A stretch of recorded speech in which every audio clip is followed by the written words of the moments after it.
minutes after, so we're gonna go ahead and just get it started. Hello, everybody on Zoom. Hope everyone's doing well. I know we got some people from different states on there. I just wanted to come up here and introduce our team. So this is our office. We're the Marchant group.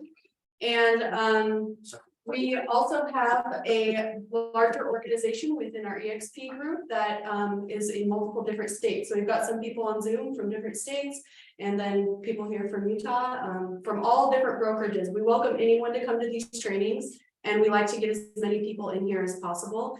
And I just wanted to introduce us and then introduce Jeff, and he'll get our speakers. Awesome, thanks, Ash. Little change in protocol there, Ashley getting us going. I'm glad to have her help.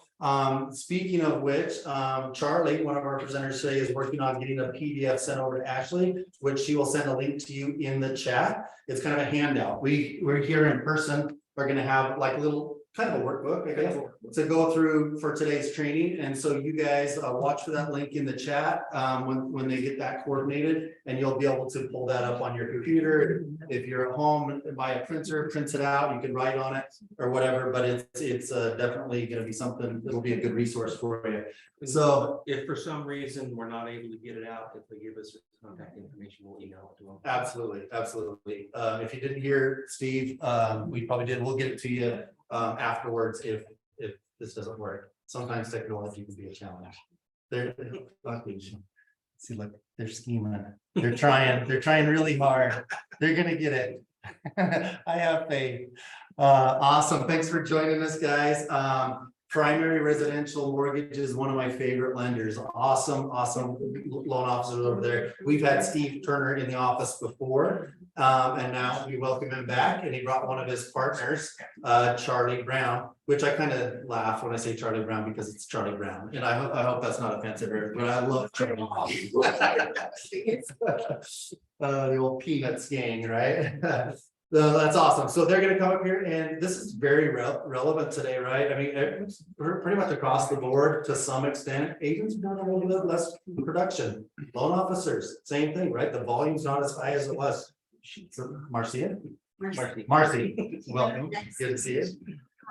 So you know what? We all need to learn how to get business and convert those leads into clients and then relationships and hopefully referral partners down the road, but it kind of starts with generating leads. Oh, let me share the slide because I'm looking at his slide right there and I haven't shared the screen yet. Give me 1 second. Share screen there.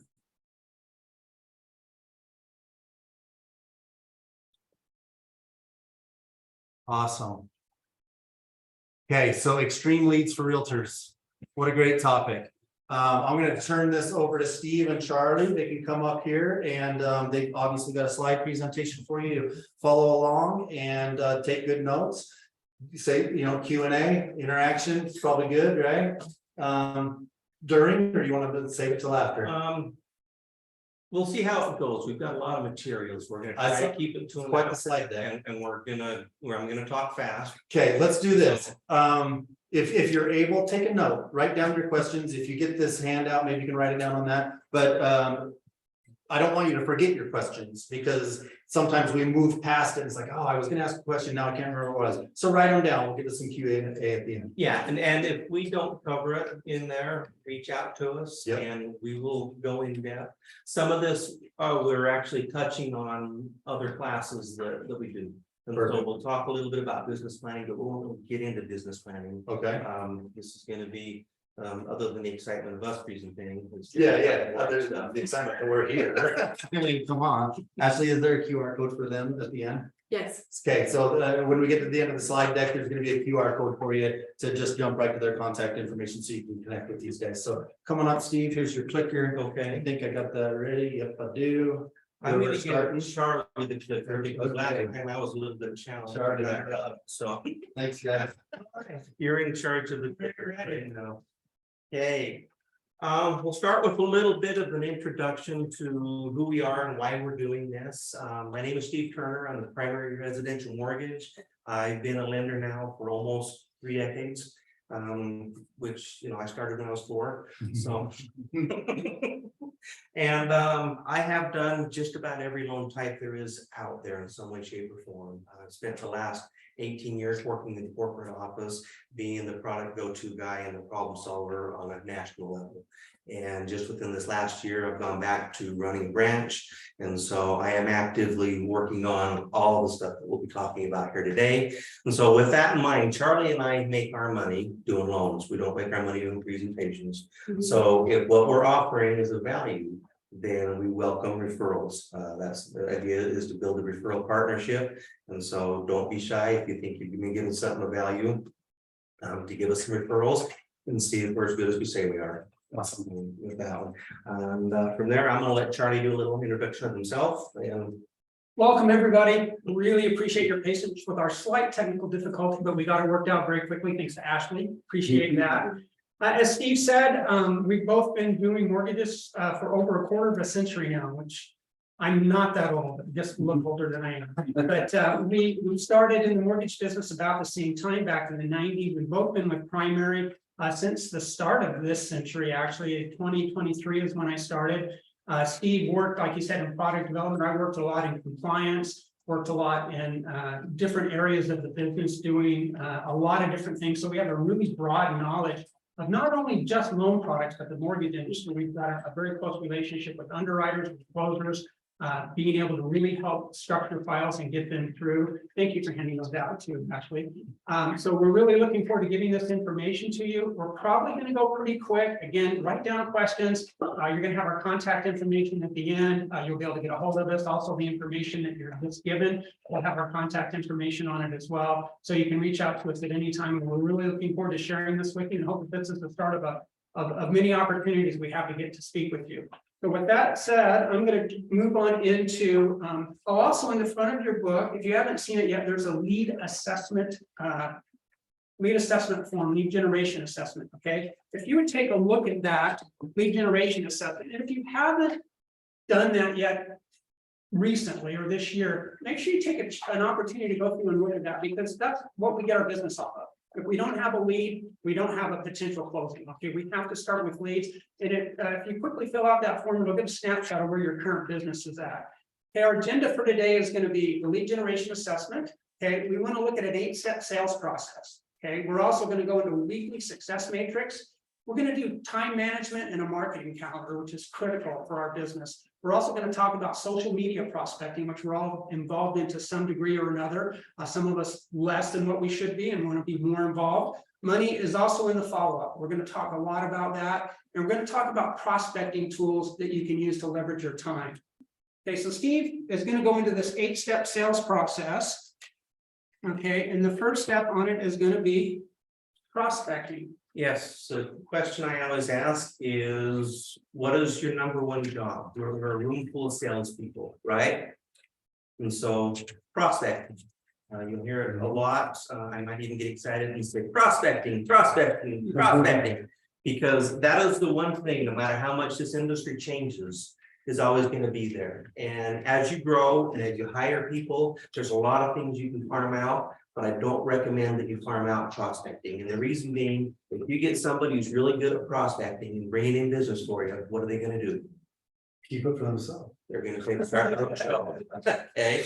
And so no matter how long you do it, you always need to bring stuff in. So a lot of this is where we kind of get into stuff that's quite boring, but this is what works. I refer to a lot of this as like if you go over to your grandmother, your great grandmother's house, you go into the kitchen, there's this little tin box like this sitting on the counter. What's that full of? Cookies. Well, the other box. I got a little 4x6 cards. Recipe. Yes. So this is a recipe that we're going to share with you. So a lot of this is not really new, but it is a recipe on making a 6-figure income in real estate. And so that's the whole idea here, is to share how to do that. If you wanted to just take the lead tracker and the generation and fill that out and walk out and call it a day, you can use those tools to make some money. And so if you get nothing else out of it, that's actually something to get out of it. So that's a teaser. So we're going to go through prospecting in a little bit more detail. We're also going to talk about that initial contact. We're going to talk about building rapport with your leads and subsequently your clients, nurturing that relationship. We're going to talk about qualified prospect, what a qualified prospect is. We're going to talk about closing for the appointment. We're going to talk about presenting solutions face-to-face, of course. And we're gonna talk about how you close for the business. And then where is the money? It's in the follow-up. That's where we make our living at. So if you get nothing else from today, you want to remember two things: prospect, prospect, prospect, and the money is in follow-up, okay? Okay, so how do we implement? Okay, one is we need to measure what we're doing. Anybody that's been involved in any type of activity where they want to improve something, first thing you're gonna do is start measuring, because you want to know where you're at. You want to kind of get an idea where you want to be, and you need to figure out what the steps are to get there, okay? So measuring is critical, okay? We need to have a daily discipline, okay? We can't not take the actions necessary to get us to our goals. If we don't do those on a daily basis and we don't commit to them and we don't make them non-negotiable, we're not gonna get there, okay? It's just like when my doctor told me I needed to lose a few pounds, he said, you need to lose a few pounds. And I'm like, how? He goes, I don't care, just do it, okay? So I created a discipline of tracking my calories. I created a discipline of how much I was gonna exercise and figured out what my input was, what my outgo was in calorie burning, and was able to accomplish it, but it was non-negotiable for me. Like, I knew I had to do that because I didn't want to take the next step with him. I wanted to take the next step on my own. So that's going to be really critical, is developing that discipline and make it non-negotiable. Okay, and then accountability. One of the reasons that Steve and I really like working together is Steve holds me accountable for the things I say I'm going to do. I hold him accountable, and that really helps. You can do it for yourself, and it's easy to make excuses. Okay. I always like, oh yeah, I'm gonna do that, but I gotta do this, I've gotta do that, I got something more important I gotta do. Steve's like, I don't care, we gotta get this done. This is important. So it becomes really important to have that accountability partner, and Steve and I do that for people. I mean, we do that for other agents and stuff as well, that when you need somebody just to kind of help keep you on track, that's really important. Along the idea of being accountable and measuring and discipline, there is a non-sales book it's called Relentless, and it's got a lot about Michael Jordan and the road he took to success. And one of the things that made him the greatest, or if you don't think he's the greatest, pretty good one. I'll vote for that. Is after a big game, think of it kind of like you had a big month. What does everyone like to do after big months? Forget it.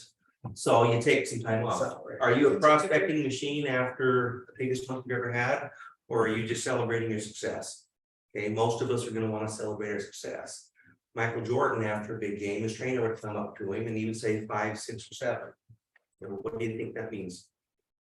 He's gonna practice the next day. That's exactly what it was. And after a big hard game, whatever time he said, whether it was 5 or 6 or 7, he showed up and he trained. If you look at like Kobe Bryant, when he was drafted into the NBA, huge big thing. Most everybody goes out and celebrates. He tells everybody he went and practiced.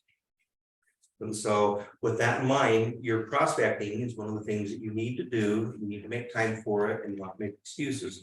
But if we're going to do it, we need to be able to measure it. So Charlie used the example of losing weight. If you want to lose weight, what do you start doing every day or every week? Working out.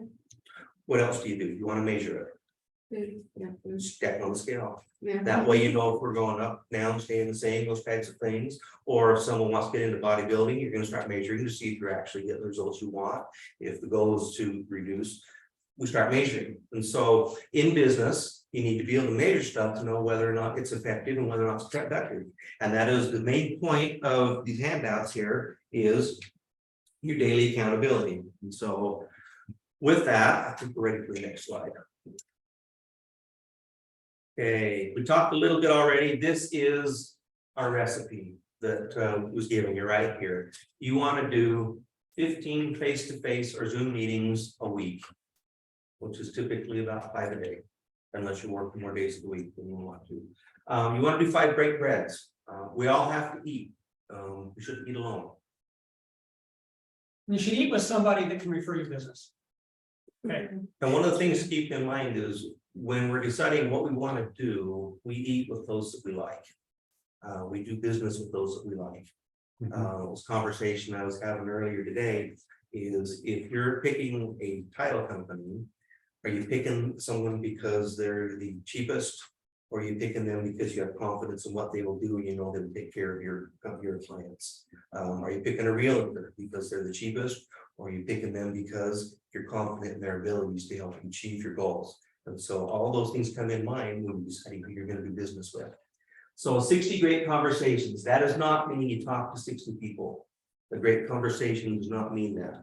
If I go out to lunch with mom, she's not a client, and we talk about the family and everything else, that is not a great conversation. Might be a good conversation, it's fun to have, but it's not.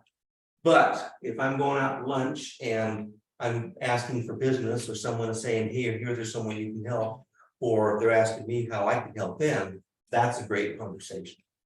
And so seminars and events, you want to do 2 of them a month. And like Charlie and I, this is a seminar for us. We're providing the information service with the idea that you're going to like the information and hopefully want to do business with us. So remember prospecting. So we're all salespeople. So our number 1 job is prospecting. If you're not spending at least half your time prospecting, what are you doing? So by raise a hand, how many people have already spent an hour on the phone today talking to people? Our title people are like, what? Of course I did. It's a little bit early, but I've actually already been on the phone. I've been talking to people since about 8 o'clock this morning before I came in.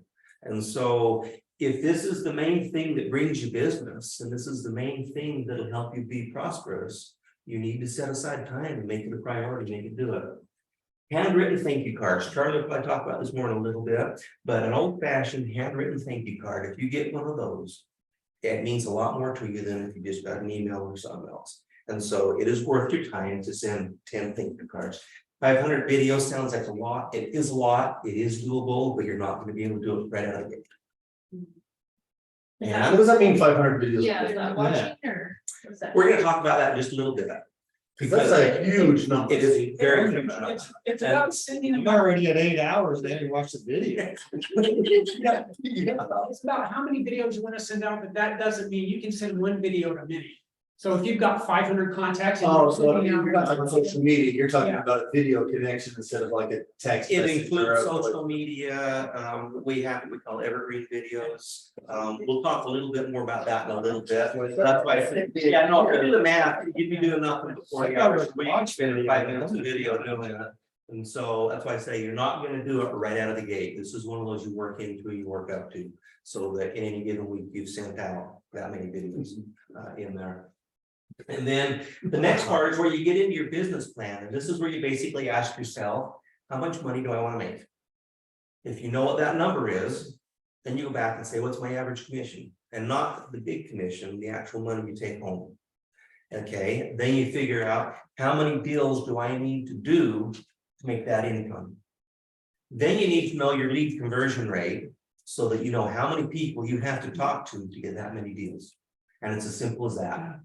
And so a couple of things I wanted to touch on real quick, what Steve said. One, I heard the stat a couple of days ago, I was listening to a podcast, and they said that, like, successful CEOs, people that we recognize as like Bill Gates and Warren Buffett and some of these guys, they read an average of 60 books a year. I gotta admit, I don't read that many. I listen to a lot of audiobooks, but they consume knowledge like they're just starving for it. Okay. He mentioned the book by Relentless. Relentless. Thank you. Has anybody ever read that book or listened to it? James, my husband has. It's an awesome book. Okay. Also, another one, we talk about habits. James Clear wrote a book called Atomic Habits. Definitely a super good book. What I got out of that was the essential thing was make hard habits easy to do. As easy as you can possibly make them to do, and the stuff that you don't want to be doing, make it as hard as you possibly can not to do it. And we talk about prospecting, we'll get into that a little bit more, but reading is such a great way to gather information, assume knowledge, and take stuff out of it that you can use to build your business. Face-to-face meetings. A lot of different ways we can do face-to-face meetings. Of course, we've got a lot of the ones that we're all familiar with, listing appointments.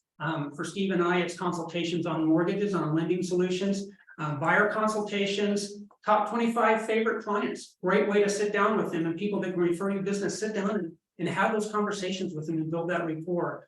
Business relationships, anybody that you're involved with, your title company, your inspector who does your home inspections, anybody like that you have a contact with that you can sit down and have a business relationship with.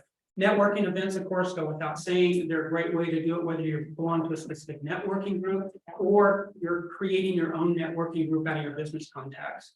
Seminars, obviously, this is one of our favorites because we do these, we like doing these. It's a great way to share information. We're able to get in front of people and let them know what value and expertise that we can share and try to help them build their business as well. Door knocking, old fashioned. I like old school stuff. Door knocking works. If you knock on enough doors, eventually somebody's going to say yes. Okay, so you just got to keep going until. Okay. Is that even a blind squirrel catches nuts? Yeah. One of my favorite things I heard, even a blind squirrel finds a nut once in a while. So if you just do enough door knocking, somebody can tell you yes. They say if you ask 100 people, 10 people will tell you yes, whatever you're asking. So just have to ask enough people. Open houses, HOA meetings. If you belong to an HOA or you want to find out about a neighborhood, go to the HOA meeting. Great way to find out about the neighborhood. Okay. Charity events, great thing to get involved in. There's tons of them going around. Everybody has different things that they like doing. I like being involved. I do stuff with the Red Cross. I like that. I like what they do. I like the organization, but everybody has different things. Get involved with those events and then share with people what you do. Share your elevator speech with them. Breaking bread, Steve's favorite topic. I think slight detour on that, but door knocking. I actually know someone that they had a client and they wanted to be in a specific neighborhood. They wanted a specific floor plan. Nothing was for sale. They were looking high and low and high and low. So instead of just giving up, they looked at all the houses that were in that neighborhood. They had the floor plan that their clients wanted. And they walked out there and said, I'm in the neighborhood. I'm a local realtor. I've got a client that's interested in the house just like yours. If you know of anybody in the neighborhood or has a house similar to this, please let us know because they are qualified, they're ready to buy, and they're interested in something like that. After they knocked on a couple of doors, the lady that answered the door said, that's funny because we were just thinking about selling. House wasn't listed or anything else. And so the short version of all that is they sold that house to their client and they also got the listing or the sale for the house that the people were wanting to move for. So they got 2 deals out of knocking on doors, just in a neighborhood that someone wanted for nothing was listed for sale. And so it works. So break breads. We talked a little before. This is, you do business with people you like. One of the many things that are on here is coffee. So take somebody out to coffee, take somebody out to lunch, go visit with them. We'll talk a little bit about happy hours. Now, if you do a happy hour, what you want to keep in mind is the point of a happy hour is to have a deep, meaningful conversation. And you'll be more effective to have a room of 5 or 6 people sitting around a table where everyone's engaged in conversation than it will be in the room full of 50 people and everyone's just pounding them down as fast as they can, because that's not really what social or a happy hour is for. But as you're going out, you can learn a lot about people and they can learn a lot about you. And that goes back to we do business with people we like. And they can be done virtually. Did you mention that? Oh, I did not. That was actually. Hey, one comment on that. Yeah. I was talking to somebody that sponsored one of our events once. We did a big, huge realtor networking event, had 120 plus agents there. And the feedback afterwards was that was really, really great, but I couldn't talk to enough people. This is your happy hour thing. He said, I would much rather spread those 120 agents out over the year and meet with 10 of them each month. More engaging. It is about relationships. We have to have conversations, and just because you're in a room with 120 clients, friends, or whatever, you can't even say hi to all of them. A large So small can be better. A large happy hour is tough. Large groups like that, great for disseminating information, hard to build relationships. And you can give out information, but it's really tough to build relationships. Yeah, and that's also an extension of an old cliche that is still very true, even though it's cliche, which is nobody cares how much you know how much you care. And so I've got a client I'm working with right now that it's a fairly difficult transaction we're doing. But a week and a half ago, I called to see how things were going and he let me know that his fiance was up in the ICU with a UTI that had done sepsis. And it was real touch and go. Well, I've been talking to him every day, but I haven't once been talking to him that long. How she's doing, and make sure she's okay. She's now home, she's getting better, and so this is all good stuff, but he knows that I'm looking at him as a person, and this transaction is part of his life. It's not just a deal for me. And guys, we're gonna have to pick it up just a little bit. We're about halfway through and we're gonna be really respectful of your time. So we may talk a little bit faster and shorten stuff, but again, want to make everybody completely comfortable with reaching out to Steve or I. You know, we'll have our phone number, you've got our email addresses, you know how to get a hold of us. Texting, cell phone, whatever, let us know so we can help you. But we want to talk quickly about great conversations. You're going to have 60 great conversations a week. There's a lot of different ways you can have a great conversation. And a great conversation is where you have an opportunity, one, to tell somebody what you do, and two, to ask them for a referral. Okay. So obviously database calls, you ask clients and current clients. You always want to keep in touch with your past clients and they can refer people to you. You want to keep in touch with your current clients because they can refer people to you. You've got your 25 top clients. You got people that you do loans for, you know. At the back of the book, you'll see one of the testimonials I've got. I've done 3 loans for this couple, and now they have a new baby. But I've done 3 loans for them, and I continue to stay in touch with them because they refer realtors to me that they bumped into. You know, they refer other people to me that they bump into. They got my name from another referral. So those client relationships are extremely important.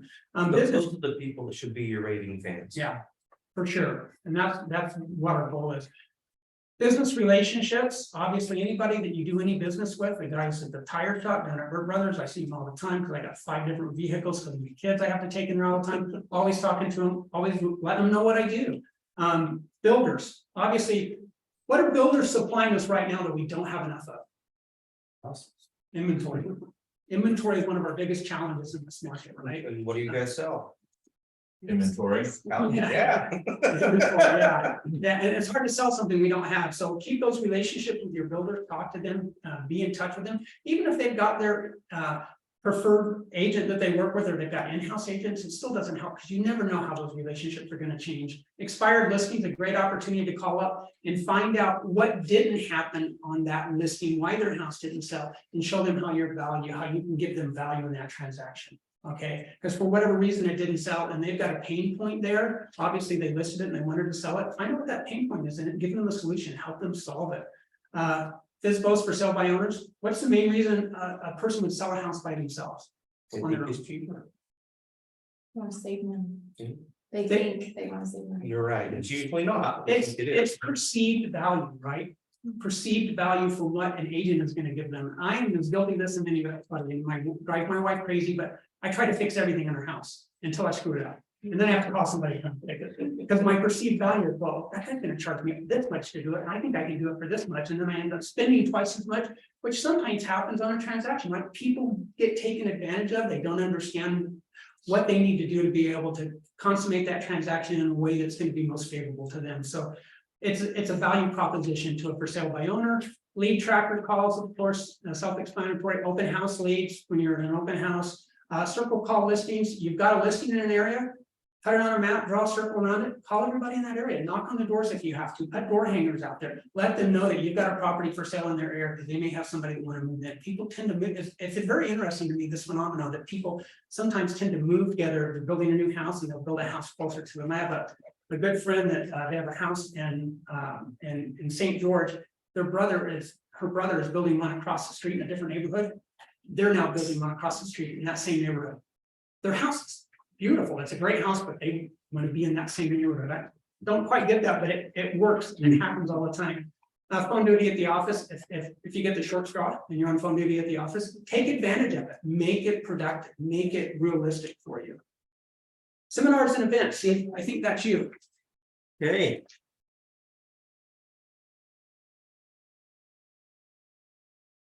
We're gonna hit the next clicker. Oh, yeah.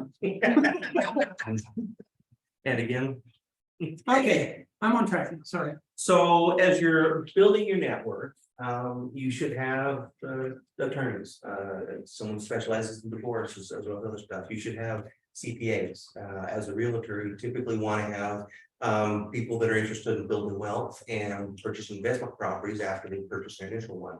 This is where you can do wealth builders and let you learn from that. If you are not part of a networking group, you should join one and hold regular meetings with them. If you're a member of Rotary Club, Elks Club, those types of things, go to the meetings, let people know what you do. Happy hours, we just talked about that. Networking events, if you find out something's going on in your area, go. Charity events, PRMI does a giving where we go out and we help Title IX schools, and we provide food. And well, we do recycle things, and so sometimes it's helping feed, sometimes we'll be paying for some education, and as we're working through that as a way of giving back to the community.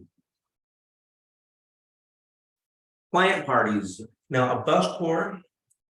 This is something you want to be careful with, because if it's done right, it can be a really productive thing. If it's done wrong, it just costs you a lot of money. And so if you're going to take people on a bus tour and show them a bunch of houses, you want everybody in that bus to be a well-qualified person you know is looking to buy a house. And if you do that, and you've got a listing of these homes, you can actually generate a little bit of synergy where it can sometimes turn into a bidding, bid stuff up a little bit. And so it's not a bad strategy to use, but it is one of those you want to be careful with, though, because if you're not, you spend a lot of money not getting results. And they can be very effective too, if you've got a group that's looking for a specific type of property, like somebody wants to buy investment properties, they want to buy duplexes, they want to buy fourplexes.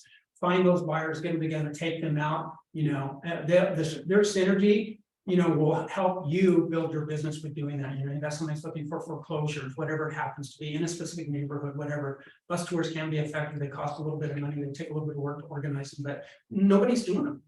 I don't know of any realtor that I've talked to anytime recently in the last year and a half, 2 years, that's doing anything like that. Sometimes we got to think a little bit outside. And if you're, I've never even heard of a bus tour. I mean, I think of Vegas. Yeah. Yeah. That's how old we are. yeah. You used to buy your- Okay, I resemble that. All right, if you're part of an investment club or you're looking to start one, that's a good place to start, because those are someone who's interested in strategies on how to build a portfolio.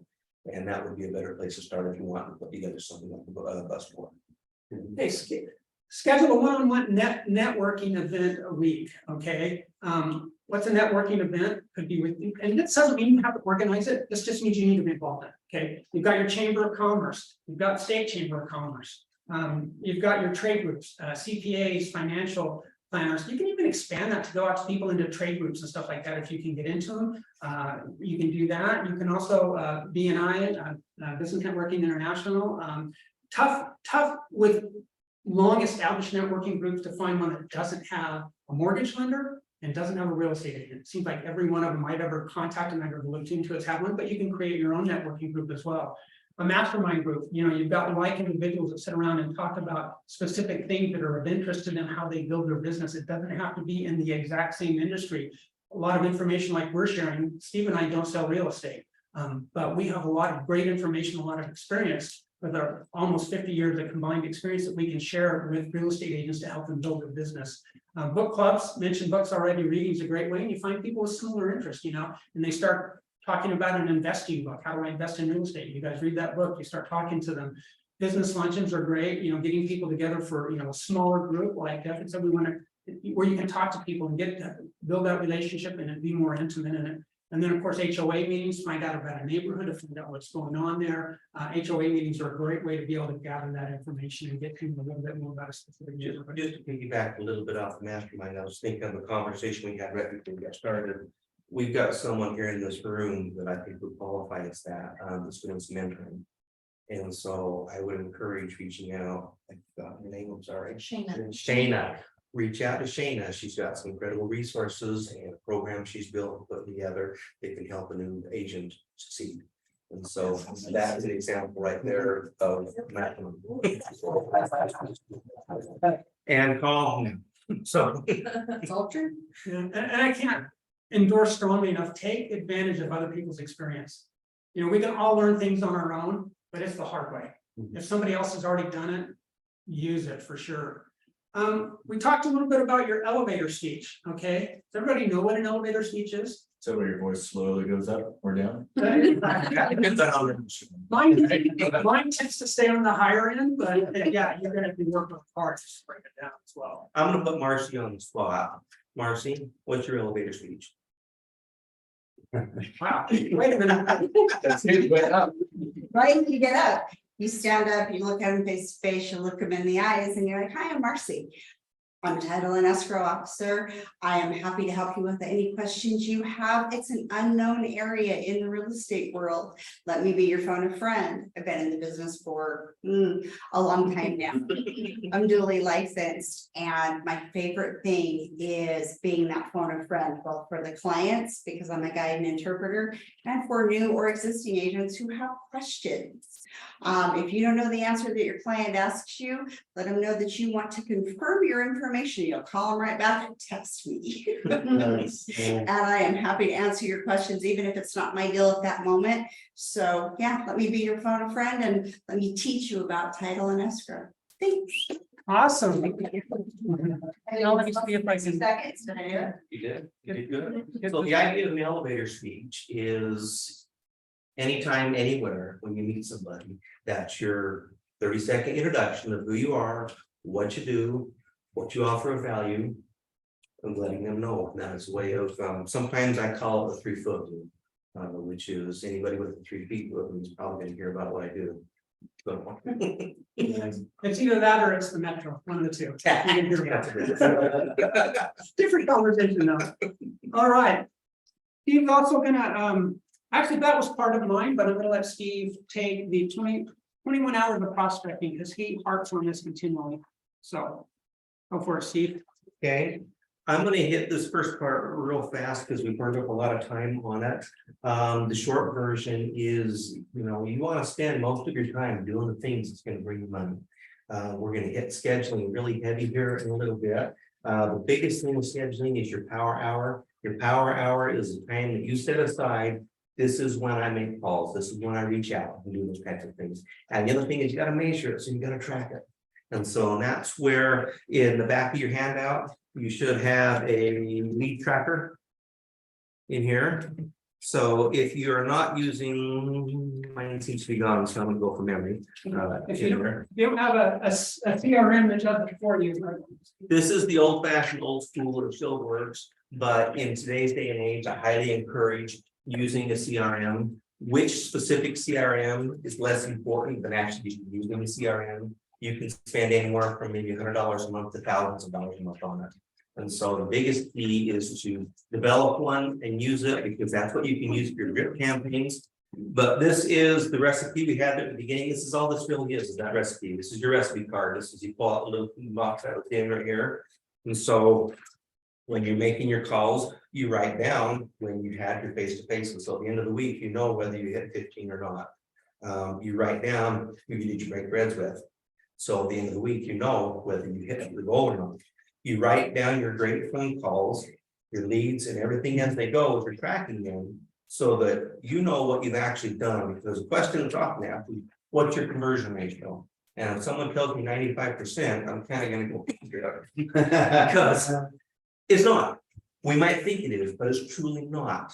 If you're not writing it down and you're not tracking it, the calls that didn't pan out, you're gonna forget about, you're gonna start to happen, you're just gonna focus on the good stuff, which is the stuff that did.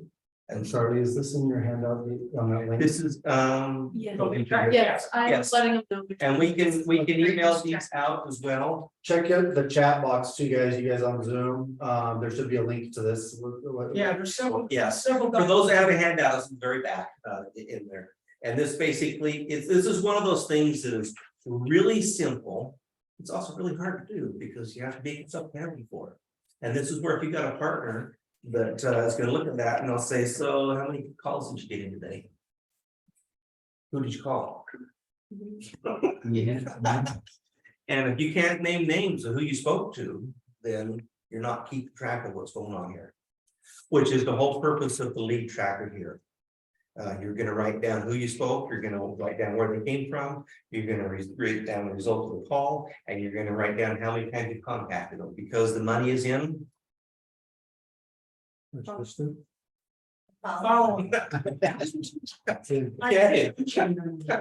Money's in the fall and And I, yeah. I'm gonna take this from Steve because he took my last one. But there's one question I have. When do you stop prospecting? Never. Yeah, When you die. yeah. I would say, or when you made too much money.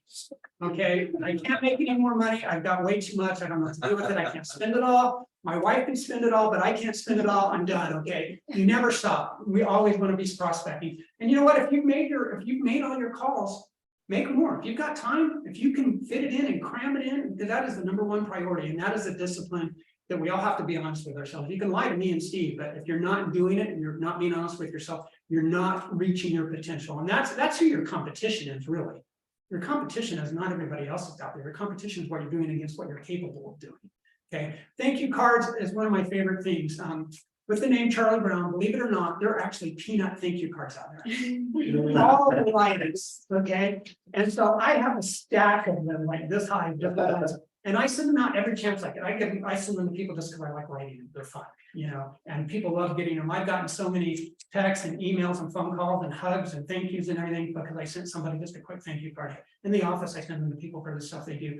It's amazing how far they go. So don't overlook that. I know there's a lot of like SIM cards. Okay, you can use that. You can use services to do that. And I think for some things those are okay, but I tell you what, you get an opportunity to send out a handwritten card.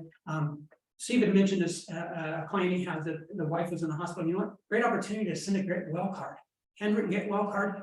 The impact that would have, I don't even know how you measure it. It's just incredible. So don't miss that opportunity to send out thank you cards. The handwritten we just talked about. If you go anytime you get a close relationship with somebody, you know that you've had a chance to spend with them, send them out a handwritten thank you card. And they're great for a referral too. Anybody that gives me a referral, you know, I send them a text, I send them a card. Sometimes I'll send them a bonbon video, you know, just to thank them for their time and thinking of me as their mortgage professional of choice. Okay, now we're going to get into 500 videos a week. And actually, I think you went that one. Steve, I put that down for me, but you can take it. Okay. Types of videos. The types of videos, there's a lot, but there's a lot. No. So you want to kind of get into the mindset of what's the purpose of my video? What am I doing? Am I doing a one-on-one video where I'm going to send something saying, hey, nice to meet you. I look forward to our meeting again, those kinds of things. You can do one-to-many videos. And so you have the same message, like, hey, I'm doing this presentation, going to be here this time. You send that out. Great for market updates, listings, things like that. Those kinds of things, yes. A one-time use video is often a one-to-one, but it's very specific to a specific scenario. It's one of those, hey, I know we had to reschedule because your car broke down. These are the times that are available, something like that. As you work through more, it can be more detailed about specific transaction that you're doing. I like sending them out for specific events too, like birthdays, things like that. You know, can you address them? You put the person's name in there, you send it out to them. If you're on my list and it's your birthday, you're probably gonna get a really goofy ass video of me. I hope you've got singing it. poorly. So. And the reusable ones. And they're reusable. We call them evergreens. And so these are the things that you're gonna record. It's gonna be somewhat timeless. You'll update them accordingly, but you can have those automated through your CRM where they just send them out. And that can be for a new client. And so we send that out and they say, hey, you know, happy to meet you. I'm glad that you're my client. This is the game plan to get things rolling for you. Something like that. And those are things that you can automate them. And that's where you start getting to your 500 videos where these things are just going out and happening, where you're not literally recording 500 videos a week. Because if you tried to record 500 videos a week, that would be. You will fail. Yeah. Yes. You will fail. But keep in mind, try to send one in each category. Okay, so if you've got a process video and you send it out to 1,000 people, don't count that as 500. Let's say, okay, I did one, but now I need to get into these other categories to make sure that you're touching all different aspects of sending out and leveraging those videos. Okay, video ideas, video to your database weekly, videos to referral partners weekly. Birthday videos, again, one of my favorites, one's for sure Steve's favorite. Market update videos are great to send out, everybody, especially in our business, everybody's asking full time, what's the market doing? Well, I wish I knew, because if I did, I'd be rich, but it's changing daily. I mean, there's always information that's going on.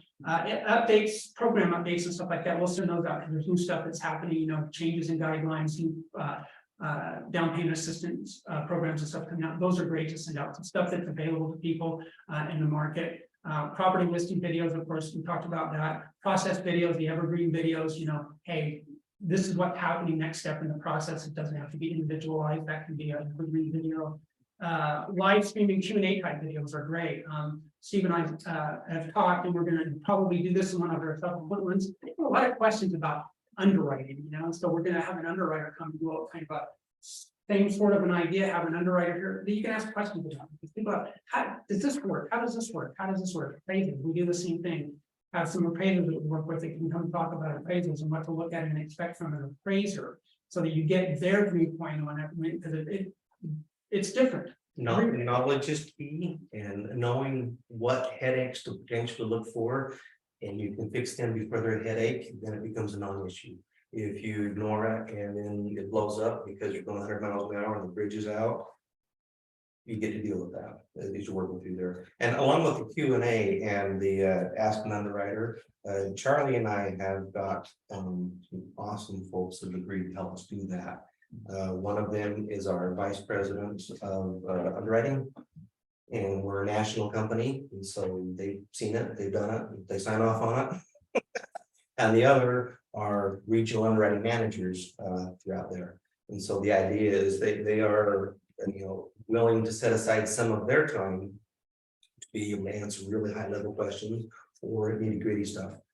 So if you're trying to figure out why this deal will do up, or why someone can't do that, or what's the best way to approach this, those are questions that they're willing to ask. And so the fact that we've got someone at VP level that's willing to set aside time for us, I think is fantastic. Weekly video shows. If you're brave, want to do that, go for it. I'm not that brave yet. But I did hear a great quote the other day that somebody said, one of the podcasts I was listening to said, action creates courage. And I thought, what an interesting quote. So if you're scared to do something, just by the fact of being moving towards it is going to give you more courage to do it. So if there's something that you're specifically struggling with, trying to get the courage to do so, I may do a weekly video show just because I'm terrified to do it. And so the idea of doing that, just getting that process started, I'm not going to worry about how I'm going to do it yet, but if I just make that a commitment and I say, I'm going to make this happen, the ideas and the resources and the steps that I need to take will come to me on it. But definitely just remember that action creates courage. Just put that out there, it's being recorded. I hope so. You're gonna start a week to video. 4 p.m. on Thursday. We heard it here first. Yeah, we're there first. And then client testimonial videos. One of the best things you can get. If a client is willing to get on video and tell them their experience with you, I don't even know how you measure the value. And you can make those party evergreen videos. And leads, Steve, this is you, buddy. It is me, leads. Well, we're going to try and go fairly quick. We talked a little bit about tracking them. That goes back into the measurement, which we talked about with lead tracker using your CRM. You want to categorize, speak, your leads into different categories. There's 8 categories that we'll touch on real quickly here. And that can help you decide how much time you're doing. When we talked about your conversion ratio, a good conversion ratio goal to start with is 25%. That's about average. And so if you want to be average, 25% conversion ratio is what you're looking for. If you want to be above average, you track it, you measure it, and when you get up into the 30s, you're actually doing really good. And so someone who thinks they've got a 95% conversion rate, they might really have something in their high 30s. If they're being honest and tracking it. Right, so one of the things that obviously you're going to track, you sign contract on your listing, you know, that's a deal. Ratified contract for your buyer, that's a deal. They may fall through, but they're still a deal. Where do your lead sources come from? Okay, obviously, and these are things, the categories Steve just touched on, there's 8 of them. Okay, so you've got your current clients referrals, you've got your past client referrals, past clients. personal friend or family member, realtor referral. So another realtor, don't cut them out of the equation. Maybe you guys don't want to travel out to Twilla. I lived out there for years. I don't want to travel out to Twilla. I got there to my brother from off. Other than that, I would go out there, okay? That's where I'm from. Yeah. And I just got a house under contract in Stansbury this week. So. I remember when Stansbury, the only thing that was there was Limitless. Yeah. That was it. Nothing else existed. Well, there was a meat farm down there too, that a buddy of mine fed the meat, and I helped him do that. Anyway, I'm off topic. So I saw a squirrel. Okay, but yeah, but you may not want to go into an area, but you may have a realtor there, a contact that you can refer stuff to. And when somebody wants to come into your area, who are they gonna call? Person that, referred them business. That also works with different states. You may not be licensed in multiple states, but you might have a client who wants to move to Nevada or Washington or something like that. And so if you've got a realtor that that works out there that you're confident will take care of them, you can say, hey, go there. With the idea that when they get someone and that wants to move to Utah, they're gonna send them to you.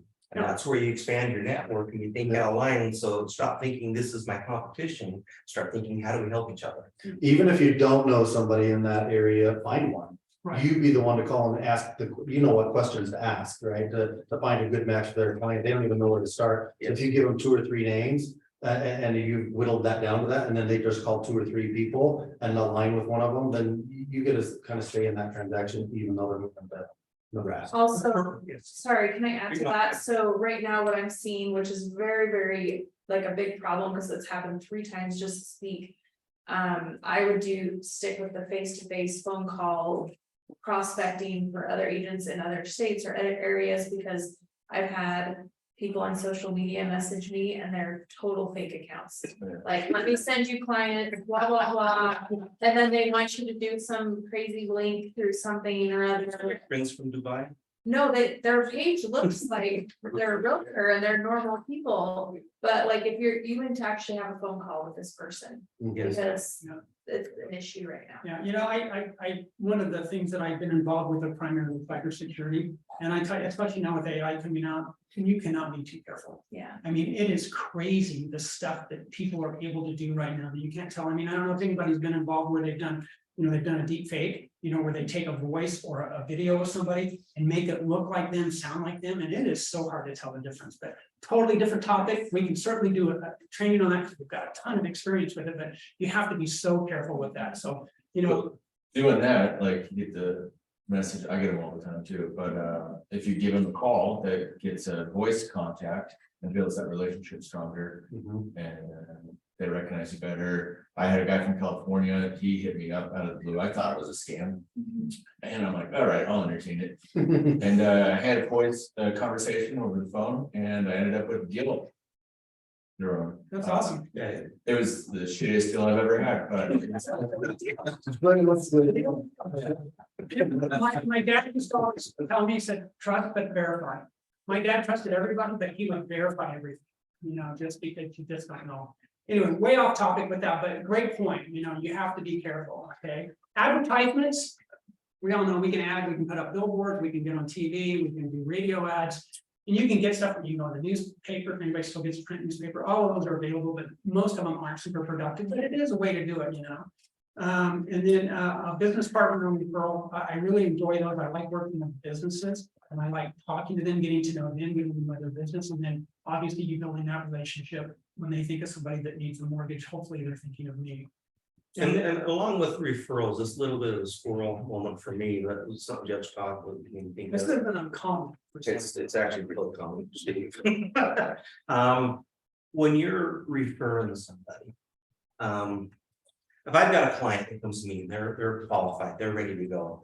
I'm looking for an $800,000 house and all I need is a house. They're qualified. Do you want me to say, well, here's, you can talk to them? Or do you want me to say, go talk to Jeff? Jeff knows what he's doing. He's gonna get you taken care of. You should say that. Exactly that. I've got a second realtor you can throw in. Yes, now it's and the same thing comes when you're referring lenders or someone else. It's okay if you've got 2 or 3 or 4 different people you work with, but when you decide you're going to refer somebody, refer that person. That way, it's like if you go to a financial planner or an investment broker and you say, I want to invest, and they're gonna say, okay, here's 3 stocks, would you like to pick them? Or are they gonna do an assessment and say, what's your risk level, when you want to retire, and those types of things, and they're gonna say, okay, based on that, this is what we're investing in. They're a trusted advisor, use them that way, and so work with people you trust, that you know is gonna take care of you. And you take care of them, do what you say you're gonna do, but when you do your referrals, actually refer, don't just do the, well, pick a card, you know, and if things go bad, hey, not on. That's something I've experienced with lenders, is like, I've got a couple that I've worked with that I really like, but when I'm getting somebody approved, they don't want a couple people they have to call, they want like that one choice that I would pick. They want the other ones just to. They might wanna shop a little bit, But if I go, hey, this is who I would. check they're with your first, clients, And then they're gonna contact trust me your if this judgment. is something you want to. You are in the driver's seat, Yeah. and so you're gonna say, we're gonna make this a smooth transaction. You're gonna call Charlie, here's Charlie's number, in fact, I wanna make sure you guys get in contact, I'm gonna give your information to him, just to make sure you guys contact, and I'm gonna follow up, just to make sure you guys got in contact with each other. Sometimes it's a personality. Yeah, It is, there's some personalities, myself, I'm goofy, I like to tell a lot of jokes, I'm a smart ass. You know, I try to make it as fun as possible, because, you know, we do this all day long, day in, day out. And if you're not having fun, you're doing it wrong, we look at it. At the same time, we're playing with what is typically someone's biggest investment. This is in the top 5 stressors in your life. This is up there with getting married and getting unmarried and having babies. We're helping people get into houses. And so I would put Marchant on the spot again. We've known each other for a long time. You know my quirks, you know my personality. Why, knowing all of that, would you come here? And why would you refer business to me? What makes you think that this, you know, I want to send someone to you, I trust you now. I do trust Steve. I have worked with him for a long time, and I have sent you business when I get the opportunity. I definitely do. Steve is reliable. Steve has follow through. Steve cares about the people, and Steve will make it work. Some might call us a little crazy, but Steve and I, in our experience, have done them after hours, have done hospitals, funerals, truck stops. You do what you have to do to get the deal done, and if they leave my table happy, it refers back on Steve. But if they get to my table happy, it's even better, because that's repeat business in our close. So I appreciate his reliability and his willingness to go above and beyond. And so you ever had closings where it's quiet, you can hear a pin drop and got attention with a knife? Not with you and I too.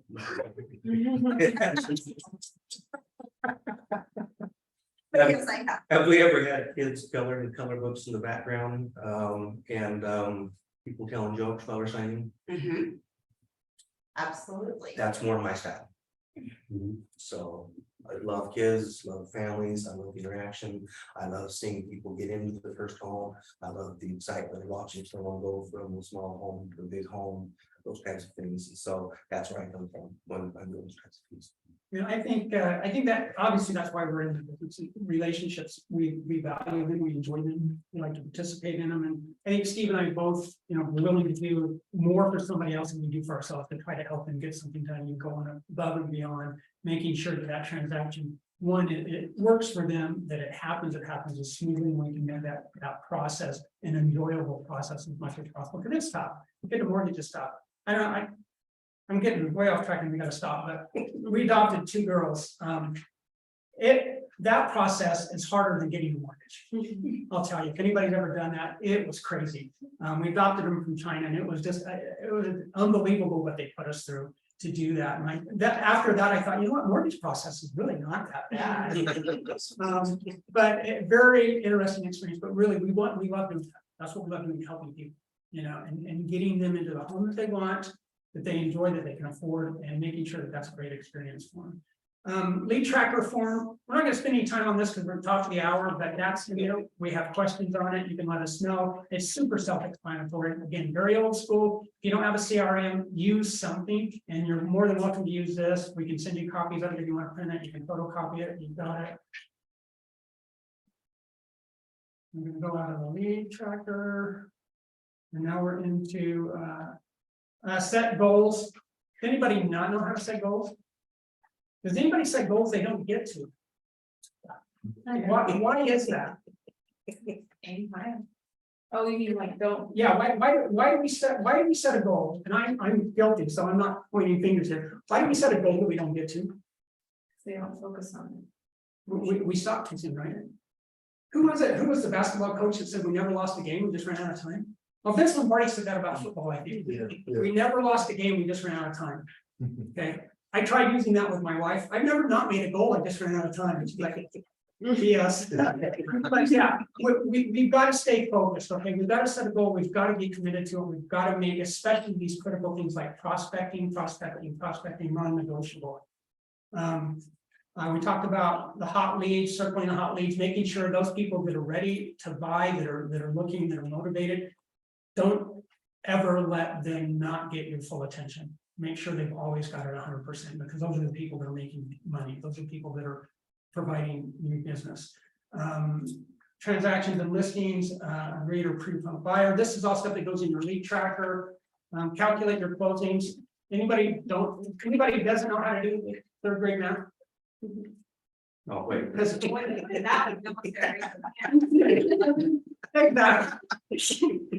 take a number, you divide it by the other number, and you have your closing percentage. That's all it is. Super simple, okay? It's just a matter of actually doing it. Look at your closing percentage. And I don't like particularly the closing percentage because it doesn't matter. If your closing percentage is 12, you can still make the amount of money. You just gotta work twice as hard, right? This only 25. If your closing percent is 50, okay, and you're not putting in 100% effort, you're shorting yourself. You're not shorting anybody else. If you're making, 300 grand a year and your closing ratio is 50 and you're working 30 hours a week, you have the ability, of the potential to do more.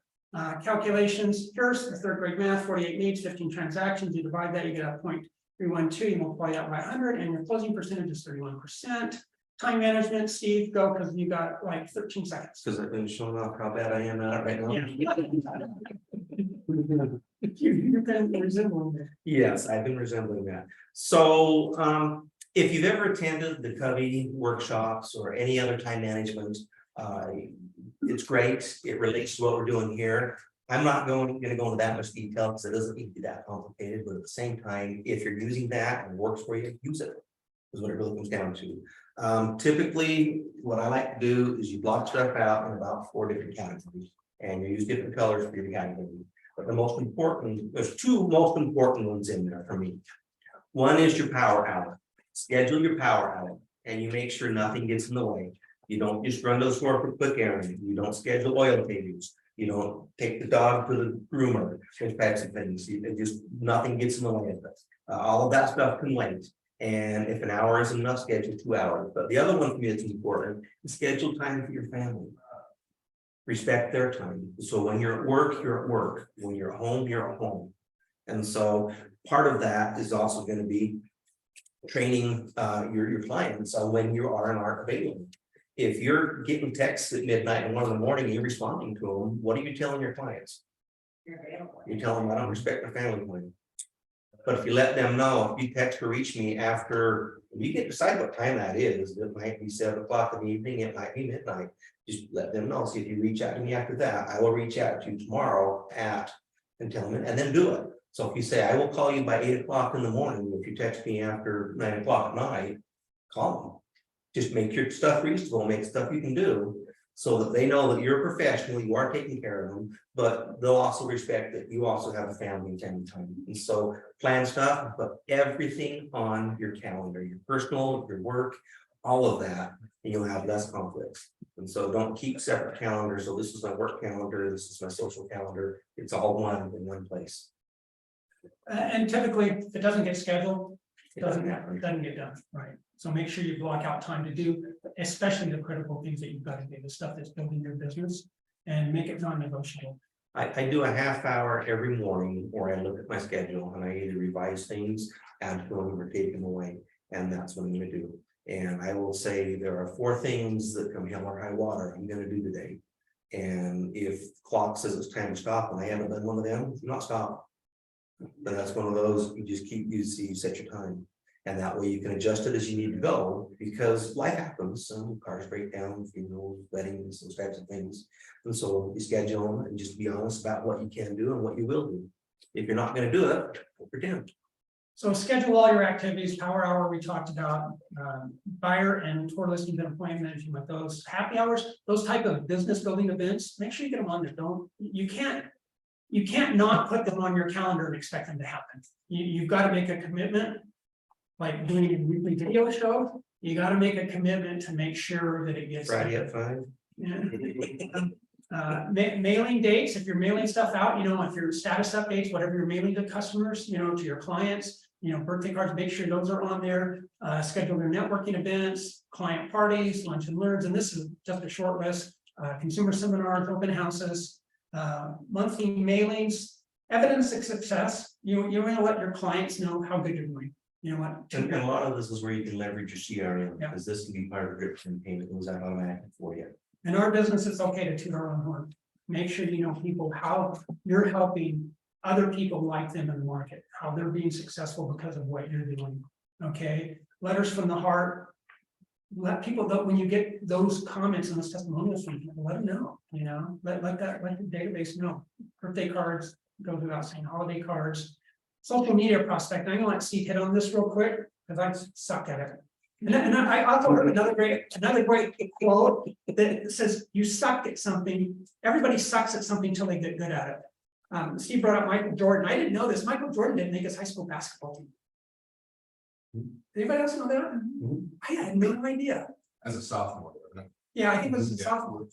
I mean, and he turned out to be a pretty decent basketball player, so he sucked at it until he just got good at it, and that's what we all have to do. And again, action creates courage. So. Okay. So full disclosure, if anyone's been trying to Facebook stalk me, you didn't find much. I have not been a big social media fan for a long time. Just it's not been something I've been interested in oversharing, because I see a lot of oversharing all the time. But the reality is, in the business that we are in, this is one of the most effective ways to market. This is the direction we need to go. And so over the next few weeks and months, see a lot more activity from me, especially on the business side. But when you're setting up, and it's less important whether it's specifically Facebook or which platform you're using, it's basically pick a poison, or pick a pony, however you want to look at it. And so if TikTok's your thing, go into TikTok. If Facebook's what you want, if you're old enough for MySpace, go for MySpace. The idea, but when you're using that, there's a couple things you want to do is when you're out there, and this is part of scheduling your time, because it's easy to go down the rabbit hole and you realize you just spent half your day on there. But you want to reach out to at least 5 people a day, and it doesn't always have to be about business. It can just be, hey, how you doing? But reach out, let people know you're there, that you're watching. Send a birthday request in there.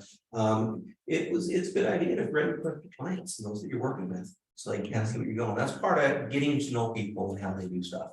I've always been a pretty private person online, but the same kind of people I work with. I know the names of Marcia's kids, she knows the names of mine. We know a lot about each other. I know an awful lot about Charlie knows an awful lot about me. And Don, even though he's not here, I was gonna say he spent 2 hours in the truck riding with me and he still showed up, and he didn't show up. So maybe I shouldn't use that example. Yeah. Don't too much past you. But you get to know people, and that goes back into people knowing that you actually care. Then they're interested in what you have to say about topics. That's really what it comes down to. And so, Friend request business partners. You could create a own client Facebook group, post at least you need to be active on social media. And again, I am not. I did actually find the account that was created for me like 10 years ago by my wife. Found the email address for it, actually got onto it. I haven't posted anything yet. And one thing that I don't need to tell this group, but you don't want to overshare. Certain things you post on there, certain things you don't want to post on there. Everybody knows that. I mean, it's just social etiquette. they just should know that when they're teenagers. Where is the money? Yeah, where is the money? Oh. It was Okay. very exciting. I'm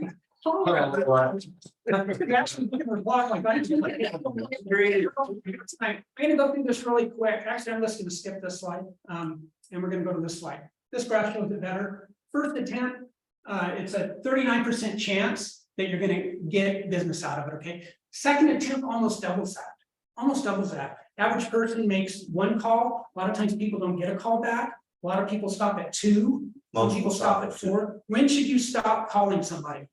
They should stop calling. Always 8 times. I agree with that, but I've been listening to Grant Cardone's, everybody know who Grant Cardone is? I've been listening to Grant Cardone, and I just got to the end, and there's nothing that stops that guy. He loves it when people tell him to stop calling him, saying you're being too aggressive, you're following up too much, your staff is driving me crazy. Everybody loves me. I know, he's. But I was just really impressed with the fact, the way he looked at that, you know, and it's like. You just keep going until, and I do agree if somebody says, hey, don't call me anymore. So if I call him 11 times and on the 12th time, you know what, stop calling me, please, you know, send me a text. Don't text me anymore, you know, stop them, but don't stop until you get a result. Okay, that is a result that you can get. We talk about follow-up. What is your follow-up for each lead? Obviously, you want to follow up with all these, and all this stuff is in your workbook too, guys. Follow up, how will you follow up? Talks about different ways to follow up, how many times you call, via text, how many emails, drip campaign. You know, calling versus texting, that comes into knowing your audience a little bit too. If you're working with millennials, most of them are gonna want to text a whole lot before they want to talk to you. If you're talking to someone who's a little older, they may or may not want to text at all. And so understanding your borrower, your client, can determine which direction you want to spend most of your time on that. And just because someone's in their 60s or 70s doesn't necessarily mean they don't know how to text or. You don't know how to text. There you go. My grandma's 92 and she first text. There you go. That's awesome. Yes. Okay, so you mail into intro to each lead, just different ideas here that you can go through. You can connect on social media, retarget your leads, increase your conversion rate. Formula for achieving the highest conversion rate possible. Super simple. One thing is quickness. How quick do you call a lead? So if you got an internet lead, how soon are you gonna call? Within 5 minutes. Why? It's ready to go. If you don't, someone else will, right? That's like the time they said, when do you tell your wife you love her before somebody else does? I love that. I heard that and I told my wife that. You're quite the quote guy. Quotes. I love quotes. Just real quick, my dad didn't talk a lot and he had great one-liners, and my whole life, that's all I heard from him was one-liners, you know, and so I started adopting quotes, and there's so many great quotes from people out there, but speed, tenacity, again, calling until, okay, and script. Your script isn't like that you read something out of a book, but your script is you know what you're gonna say, you know how you're gonna provide value to them. When you call them, that's gonna give the highest possible conversion rate possible, and you wanna move from the information zone to the influence zone. Is everybody familiar with this pyramid? How we go up there, that first part of the lower part of the pyramid, it's just stuff you get to give information out there. It's disseminating information is all you're doing here. So this is a little postcard that says, I want to buy your house. And it's also direct mail. This is the pop-up when you pop on your social media. This is basically just, you can look at its information. Doesn't have a real high impact, but does start stuff rolling a little bit. When you start corresponding, this can be your texting back and forth. And then you have more impact when you use handwritten, but where you really move into the influential zone is when you actually start talking to them. We get in front of people, and people can see that you really are an expert, you really do know what you're doing, you really do care, and you can help them. And then when you get that down to one-on-one meetings, that's when you have fun. And that's when you're in with them. I always call this the hopper, and so you're throwing everything into the hopper, and your deals come out at the end. And so that is the whole point of the prospect. You're gonna reach out to people and you're gonna reach out to as many people as you possibly can, many different ways as you can. And hopefully you've got lots of ideas so that you're not in that, who do I talk to? I don't have anyone to talk to in my room. You're gonna find some of them are not ready to go. And so if they're not ready to go, they might need some credit repair. That's when they take a side out. And they work with someone like Charlie or myself, who can turn into a great mortgage referral. And then at that point, they're back in, now they're a hot lead. A hot lead, that's someone who is ready to buy. I want to buy a house now. I'm ready to move. I've got my down payment. I've got some cash. I've got the work history. I've got the credits. This is the area I want to be in. Go find me a house. Maybe work your way down. They don't keep asking. No, you're good. We're over time and I'm just, yeah. Prospecting tools. Does anybody have any question about prospecting tools? CRM, text message, prospecting tracker, lead tracker, phone dialer, slide dial broadcast. I heard somebody having a conversation earlier about that. Not everybody likes that, not something typically I use. My opinion on slide dials, there's an appropriate time and an inappropriate time. If you use it appropriately, it's a good thing. If you're using it inappropriately, it's not. Not at all. What is it, a slide dial? So if I wanted to slide dial you, I would punch in, I'd pre-record my voicemail and hit go. And then all of a sudden you go, oh, I got a voicemail. Your phone never really rang. So it looks like he tried to call you and missed you. You get your voicemail. That way you can send out more calls. It's not, I don't like, kind of depersonalizes it, but people use it all the time. Mailing systems, obviously that helps you. Again, I don't handwrite everything. I use a lot of mailing systems. They make it easier. There's certain things that I think you need that personal touch to. Marketing calendar goes without saying. Theme day call list. It helps create a habit. This keeps us on track. An answering service. If you don't have a good voicemail set up, I mean, an answering service is great if somebody can contact you and get a hold of you, but I find that it's been very effective. I just let people know, hey, I'm going to call you back as soon as I can. And I always do. A lot of times I just send them a text back and say, hey, I just got your voicemail. I'm going to call you back at this time, just so they know. Or I think it's not people I'm in a expect, meeting, I'll call you afterwards. at least I found, I don't know what you guys, I don't think people expect me to pick up every call and call back immediately when they leave a voicemail, but I found very effective if they know that I got the message and I'm working on it. Sometimes, and I always ask them to leave a detailed voice message. A lot of them, oh, I have a question about this. I'll go get the answer. Then when I get back to them, I said, I got your message. I'll go find an answer and I'll get back to you. Then I get back to them in a couple of hours with the answer. I'm much happier with that than not hearing from me until I get the answer. Online meeting software, obviously, Zoom, and there's others out there. All right, this is the wrap up. What is the definition of a commodity? If it's anybody in this room, we got a lot of work to do. Okay. Okay, because a commodity is a good or service whose wide availability typically leads to smaller profit margins, okay, and diminishes the importance of factors such as brand name, service, etc., other than price. And Steve and I were having this discussion the other day. Does anybody, when they're looking at a hotel, look strictly at the low, when they're going somewhere, looking at the lowest possible price? Why? Well, I guess the lowest possible is out of the question, never mind. Okay. We know it goes. What is the difference between a Motel 6 and a Grand American? They both have a bed. $300. They both have they both have a toilet. They both have a shower. You may not want to step in it barefoot, but they both have a shower. Okay. The difference is the value, right? The value that the Grand America provides compared to the value that Motel 6 provides. I've stayed in Motel 6 before, it wasn't by choice, but I did. Okay. I would choose not to if I have any other option. Okay. What our job is to make sure that our clients have an option, us, that we provide value that they're not going to get from anybody else. And we don't want to diminish ourselves into being a commodity. Okay. I want to make sure they understand why they're going to choose me as a mortgage lender, as a mortgage professional, and not somebody else because of the value. That's how I differentiate myself. That's how Steve differentiates himself. And that's how all of us need to differentiate ourselves, okay, in this market. Your clients are asking this question, they're going to ask you directly, what separates you from every other agent? What's your unique selling proposition, you know, standard stuff. And we appreciate you guys. Appreciate you taking the time out of your day. I know we went way over, Steve's fault.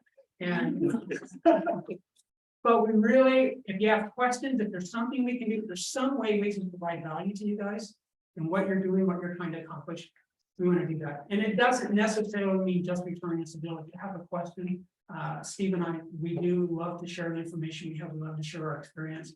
I love to help find solutions to problems. There's a survey in there. If you guys can take a second and fill that out, because that helps give us feedback whether we did a good job or a bad job. It's also you know, we follow up in there. And so if you think we did a good job, I'm interested in having come back to something else. wonderful, we'd love to do it. If you think it was a total waste of your time, let us know. The idea is for us to provide something of value to you when we're doing this. That's the whole point of these. And if you've got a client that you want us to talk to, we'd be happy to do that as well. Well, Steve, you do a program just on quotes. I could do a program on quotes. Charter. Yeah, I could do a program on quotes. Yeah. Okay, so That's now, done, and I'll end with this, so, working at Primary, I looked at a lot of different departments and stuff like that, and I worked in business development where we would bring on other branches. Primary is licensed in 49 states, we got roughly 200 or so branches. And so we would recruit branches in other areas of the states, and I was in business development, I was vice president of business development for a couple of years. And a guy in our office, John, every time something would come up, I'd have a quote, and a lot of them were from my dad, you know, because my dad, one of my dad's favorite quotes was, you can't choose you can choose your actions, but you can't choose your consequences, so choose wisely. So, and he wrote that down one day on a paper, we wrote that down, and every time I would give a quote from my dad, he'd write that, and I'm pretty sure about 13 or 14 quotes just from my dad up there that he had written down. And so it's a great way to teach though. It's quick, simple, easy to remember. I love quotes. I use a lot of my dad's quotes too, but not when I'm talking in front of people. Yeah, no, that's the kind of quotes I have. You can't repeat them. Nice job, guys. Next time, we went through some of that kind of fast. Next time, let's do a 2-hour class. Okay. What I like about professionals that like you guys, you're not up here saying, hey, send all your business my way, send out you, that you're saying, use me as a resource. How many times did it say, if you have any questions, call me? You know, if you haven't even used them yet, if you have any questions, call them, use them as a resource. Great backup, another referral source. When we talk about referring your favorite person, a lot of times a referral is also, hey, you call my guy and get a second opinion. Keeps everybody honest, because some of our clients, they say, hey, I've got my guy, or I'm using my dad's lender, or whatever that might be. Well, if you want a second opinion, and they just might. And it's like, what can it hurt? And a lot of times it gives them another choice that they sometimes choose. And that's a great point, Jeff. I can't tell you how many times I've looked at a closing disclosure from another lender or a loan estimate from another lender. And it's like, I look at it, I'm like, that's a great deal. You're done, take it, you know, end of story. I mean. Well, on the flip side, some people don't know what they don't know, right? So if this is their first go around, they might just say, man, this guy's the nicest guy. He might be the shittiest lender out there, but he's so nice. And I just love working with this guy. And they got a horrible deal, right? So in comparisons, it's kind of good. Part of my elevator speech back when I was running the brokerage, I was let people know if I can't do it, it probably can't be done. Because I had access to all the Fannie Freddie stuff, but I also had a lot of access to the agency stuff. And so you'll notice in the back of those handouts, there's some flyers on some of the programs. We literally do have the 300 programs in there. And so I've got access to this for folks that are credit challenged, option for them. I've got non-agency access to stuff. And I'm the guy that helped organize all that stuff together. So I got a pretty good idea of how we actually work. Nice. Well, thank you guys. Thank you. Good value for you guys on Zoom that stuck it out. Thank you so much for being here. Hey, Kathy, Eric. As you guys know, we got, registration page where you can look at upcoming classes and you can subscribe. I'm going to go through that really quick because we're done. All right. See you guys on Zoom. Thank you. See you later. Yeah, there's pizza out there.